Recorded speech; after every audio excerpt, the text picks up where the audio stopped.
မေဆုံခ USA နိုင်ငံနဲ့ပတ်သက်ပြီးတော့ကျွန်တော်ကိုတွေ့ကြုံခဲ့ရတဲ့ခံစားရတဲ့နောင်တတရား၄ခုတိမျှဝေမှာဖြစ်ပါတယ်နောင်တတရားဆိုတာပါလဲလှုပ်တင်လှုပ်ထိုက်တဲ့အရာတစ်ခုကိုလှုပ်တင်လှုပ်ထိုက်တဲ့အချိန်မှာမလှုပ်ခဲ့ရလို့နောင်တရခြင်းစိတ်မကောင်းခြင်းဖြစ်ပါတယ်ခင်ဗျကျွန်တော် USA နိုင်ငံကို2012ခုနှစ်ကရောက်ပါတယ်အခုဆိုရင်12နှစ်ကျော်ရှိပါပြီခင်ဗျနံပါတ်1ကျွန်တော်နောင်တရတာအိမ်ဝယ်တာနောက်ကျခဲ့တယ်ဗျတကယ်တမ်းကျတော့2015ခုနှစ်မှာကျွန်တော်အိမ်ဝယ်လို့ရပြီဗျ USA နိုင်ငံမှာတပတ်ကိုနိုင်40အလုပ်လုပ်ရတယ်အခွန်နှစ်တိအခွန်ဆောင်ပြီးပြီဆိုရင်အိမ်ဝယ်လို့ရတယ်ဆိုတာကျွန်တော်မတိခဲ့ဘူးဗျကျွန်တော်ထင်တာအိမ်ဝယ်ဖို့ဆိုတာကိုယ့်လက်ထဲမှာပိုက်ဆံ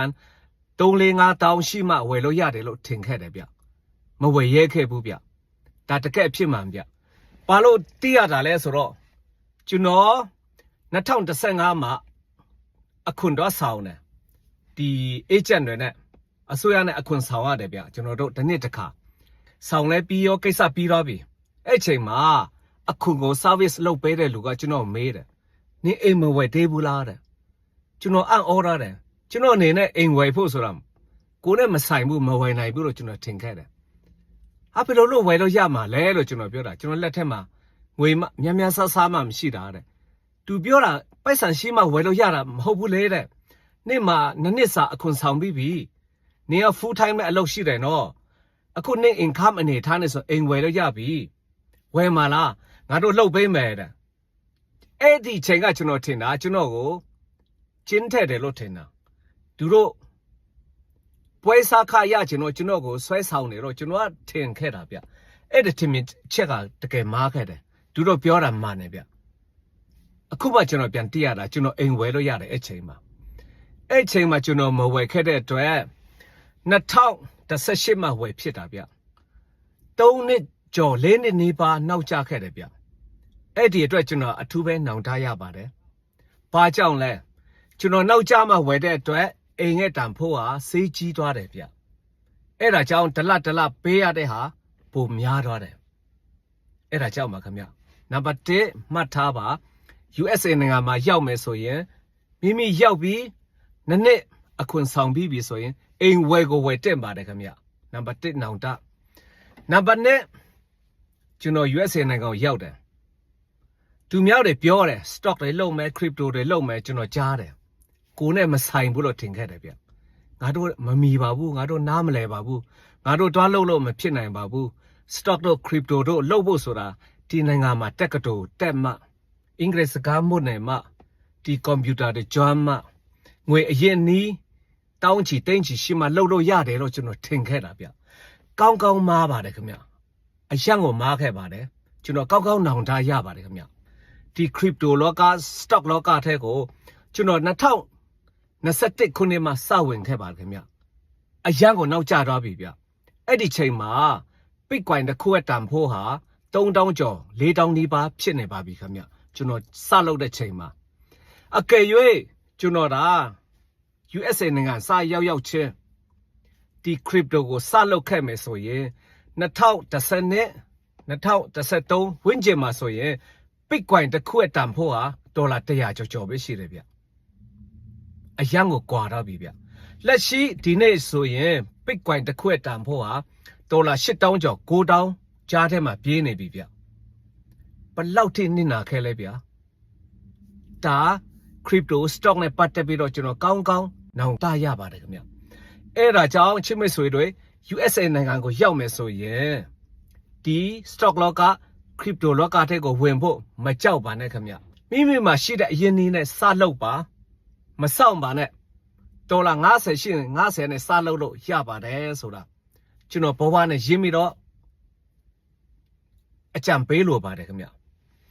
ပြီးတော့နံပါတ်3 401k နဲ့ပတ်သက်ပြီးတော့ကျွန်တော်အရန်နောင်တရပါတယ်ခင်ဗျ 401k စုလို့စုရမှလည်းကျွန်တော်မသိဘူးကျွန်တော်အလုပ်စလုပ်တဲ့ချိန်မှာ ကျွန်တော်တီးတဲ့ချိန်မှာအရက်ကိုနောက်ကျတော့ပြီကျွန်တော်အလုပ်လုပ်ပြီး၄-၅နှစ်မှစတီးတာဗျစတီးတော့စစုတယ်စုတဲ့ခါကျလဲမားပြန်ရောကျွန်တော်က600ခိုင်နှုန်းပဲစစုတာဗျအမှန်ဆိုအနည်းဆုံး10ခိုင်နှုန်း15ခိုင်နှုန်းစရမှာဗျကျွန်တော်အရက်နောင်တရခဲ့ပါတယ်41K နဲ့ပတ်သက်ပြီးတော့ကျွန်တော်အမားတွေအများကြီးလောက်ခဲ့ဖူးတယ်ဗျကျွန်တော်600ခိုင်နှုန်းစုတယ်စုတဲ့ဟာကိုကျွန်တော်ရိုးအတိုးပေးတဲ့နေရာမှာတော့စုမိတာဗျအဲ့ဒါအရန်ကိုမားပါတယ်တစ်နှစ်ကို200ခိုင်နှုန်းပဲအတိုးပေးပါတယ်ခင်ဗျတကယ်တန်းစုတင်တာကြတော့ S&P 500 Index Fund အဲ့နေရာမှာစုတင်ပါတယ်ခင်ဗျကျွန်တော်အတိတာအရန်နောက်ကျခဲ့ပါတယ်ခင်ဗျ S&P 500 Index Fund မှာစုမယ်ဆိုရင်ကိုယ့်ရဲ့စုငွေဟာအနည်းဆုံးတစ်နှစ်ကို10ခိုင်နှုန်းအတိုးတက်ပါတယ်ခင်ဗျအနည်းဆုံးတော့တချို့နှစ်တွေဆိုရင်25ခိုင်နှုန်းထိတက်ပါတယ်ခင်ဗျပြီးတော့ compound interest ဆိုတဲ့အတိုင်းအတိုးပေါ်အတိုးစစ်ပြီးတော့မိမိရဲ့စုငွေကများတွားပါတယ်ခင်ဗျအဲ့ဒါကျွန်တော်တိတာအရန်နောက်ကျခဲ့ပါတယ်ခင်ဗျအရန်နောက်ကျခဲ့ပါတယ်အကယ်၍ကျွန်တော် USA နိုင်ငံမှာစရောက်ချင်းမှာအဲ့ဒါတွေကိုအကျေအလဲနားလဲတယ်အနည်းဆုံး10ခိုင်နှုန်းစုဖြစ်မိမဲဆိုရင်ဒီချိန်မှာ 41K စုငွေကတိထက်မကအနည်းဆုံး2ဆ3ဆနီးပါးရှိမှဖြစ်ပါတယ်ခင်ဗျကျွန်တော်အရန်နစ်နာခဲ့ပါတယ်ခင်ဗျအဲ့ဒါကြောင့် USA နိုင်ငံရောက်လာမယ်ဆိုရင်ချစ်မိတ်ဆွေတို့အလုပ်စလုပ်ပြီးဆိုကြတဲ့ကအနည်းဆုံးတော့10ခိုင်နှုန်း 41K မှာစုပါခင်ဗျကျွန်တော်အကြံပေးပါတယ်ပြီးတော့မိမိရဲ့စုငွေကိုရိုးအတိုးပေးတဲ့နေရာမှာမထားပါနဲ့ S&P 500 Index Fund နေရာမှာထားပါခင်ဗျကျွန်တော်ကောင်းဘဝနဲ့ယဉ်ပြီးရတဲ့တင်ခန်းစာနဲ့အကြံပေးပါတယ်ခင်ဗျပြီးတော့နောက်ဆုံးတစ်ခုနံပါတ်4နောင်တရတာကျွန်တော်ဒီ content creator ဒီဗီဒီယိုတွေရိုက်ပြီးတော့ social media မှာတင်ပြီးတော့ sharing လုပ်တဲ့အလုပ်ကျွန်တော်စခဲ့တာအရန်နောက်ကျတယ်ဗျ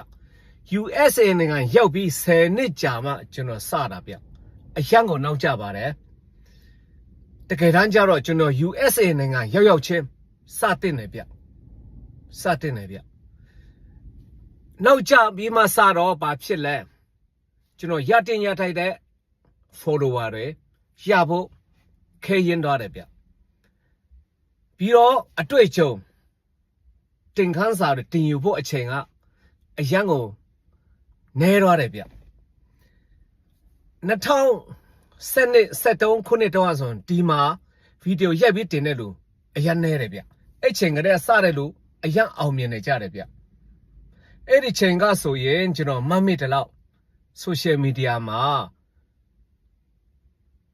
တီစတယ်ဗျပြီးတော့ဖြိုးဒီနေ့ရောက်စခဲ့တယ်ဗျကျွန်တော်တို့ကြည့်ပြီးတော့စရင်ကောင်းမလားဆိုပြီးတော့ကျွန်တော်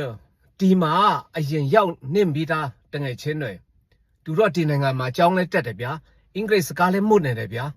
ကျွန်တော်ထက်လဲအတွေ့အကြုံဘယ်လိုပြောမလဲကွန်ပျူတာစကေးဒီဖုန်းစကေးအင်တာနက်စကေးလဲအများမြင်တယ်သူတို့ကျွန်တော်ရောအကြံပေးတယ်နင်တို့လှုပ်ကြည့်ပါလားလို့သူတို့ကစိတ်မပါဗျာမလှုပ်ချင်ပါဘယ်လိုပြောရမလဲ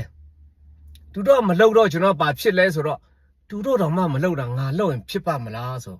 အဲ့မှာကျွန်တော်အကြည့်ကျယ်မားသွားတာဗျတကယ်တမ်းကျတော့ဘသူလှုပ်မလှုပ်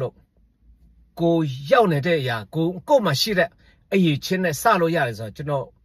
အရန်နောက်ကျခဲ့တယ်ဗျအရန်နောက်ကျခဲ့တယ်ဗျတကယ်တမ်းကျတော့ဘယ်နိုင်ငံမှာပဲနေညီတဲ့အရေးချင်းပဲရှိကိုဖုန်းတစ်လုံးရှိအောင်နဲ့ဒီ social media လုပ်ငန်းဒီ blogger လုပ်ငန်း content creator လုပ်ငန်းအလုပ်စလို့ရတယ်ဆိုတော့ကျွန်တော်ကောင်းသိခဲ့တယ်ဗျစလို့ရတယ်အဲ့ဒါကြောင့်ခွန်အားပေးချင်ပါလေချစ်မဲ့ဆိုရင်ပင်မှာပဲနေမြန်မာပြည်မှာပဲနေနိုင်ငံခြားမှာပဲနေအကယ်၍ချစ်မဲ့ဆိုရင်နေနဲ့ content creator လုပ်ချင်တယ်နော်မစောင့်နဲ့ဗျအင်္ဂလိပ်စကားတမ်းမှာပွဲရမှာ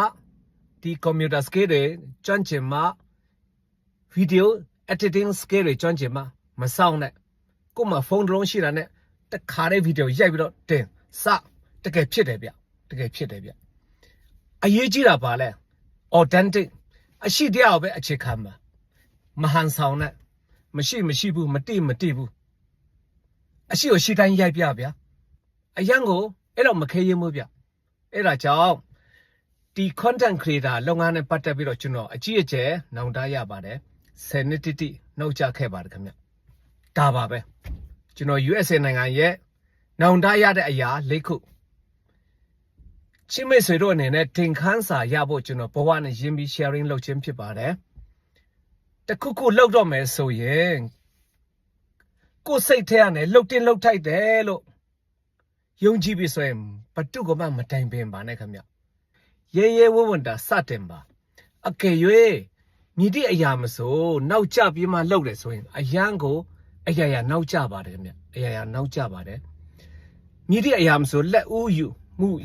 ရအောင်လှုပ်ထားပါခင်ဗျဘတုကမှမတိုင်ပင်ပါနဲ့ကိုတေချာစဉ်းစား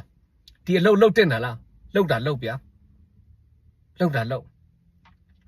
ဥပမာအခု stock တွေ crypto တွေနော်သူများတွေလုပ်နေကြတယ်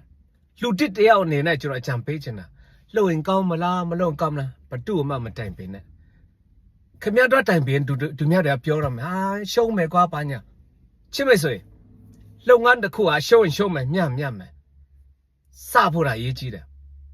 ရှုံးပလက်စေပြကျွန်တော်ဆိုလိုတာကိုတတ်နိုင်တဲ့အရင်းနဲ့စပါစလုပ်ပါရှုံးအတွေ့အကြုံရတယ်ဆက်လုပ်အဲ့အတွေ့အကြုံတင်ခန်းစာယူဆက်လုပ်ဘသူကမှခုချက်ချင်းလုပ်ခုချက်ချင်းမချမ်းသာဘူးချစ်မဆွေဒါရှင်းလေးကျွန်တော်အကြံပေးချင်ပါတယ် content creator လည်းအတိုင်းပဲခုချက်ချင်းဗီဒီယိုရိုက်တင်ချက်ချင်းသူများမကြည့်ဘူးဗျဆက်လုပ်သူများပြောတာတေချာပြန်ကြည့်ပြန်ဆန်းစစ်ဘယ်လိုပြောမလဲဘယ်နေရာမှာလိုနေတာလဲပါဆက်လုပ်တင်တာလဲကိုယ့်ကိုပြန်ပြီးတော့စီစစ်ပြဆက်လုပ်ပြ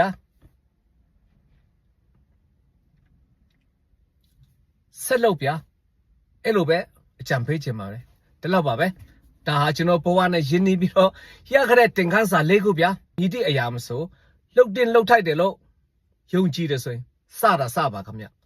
အချိန်မစောင့်ပါနဲ့နောင်တမရစေချင်လို့ပါခင်ဗျအားလုံးအဆင်ပြေကြပါစေတိုက်ရမင်းရစေအမေရိကရောက်ရှမ်းတယောက်